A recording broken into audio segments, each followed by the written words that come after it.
Burada bir kere çevre düzenlemesi hiç olmadı. En sonunda burada bir levha koydurdu. Sonradan da belediyeye gelip burada park yapılır şekildeki işaretleri yaptırdı sarı. Ama gene bunun karşılığında gene devamı gelmedi bunun. Gene çift taraflı arabalar park edip zaten buraya gelen büyük arabalar, ambar arabaları, esnafın mesela sabahları mal bırakacak sıkıntısını hep beraber yaşadık. Kendi arabamız zarar gördü. Sadece bizim istediğimiz burası ufak bir sokak ama çok işlek. Buraya ortaya bir duba atılsın. Kimse yanaşmasın. Giden gelen rahat etsin dedik. O da kale almadı. Dosyayla belediyeye müracaat eden oldu arkadaşlarımız burada fotoğraflarla beraber. Ama ne hikmetse bir çözüm alamadık. Ya otopark sorunundan öte otopark mevcut. Sadece sokağın hani girişinin buradan girişinin belli bir saatlerde olması lazım. Veya kapanacaksa komple kapanması lazım.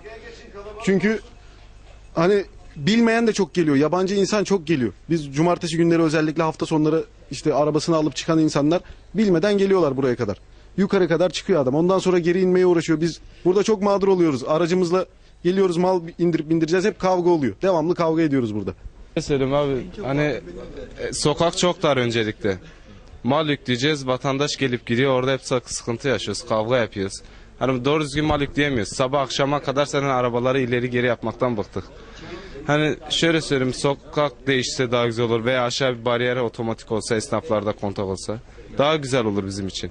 Bilen bilmeyen çok insan geliyor, turist öncelikle bayağı bir gelip gidiyorlar. Sıkıntı yapıyor hep bize yani.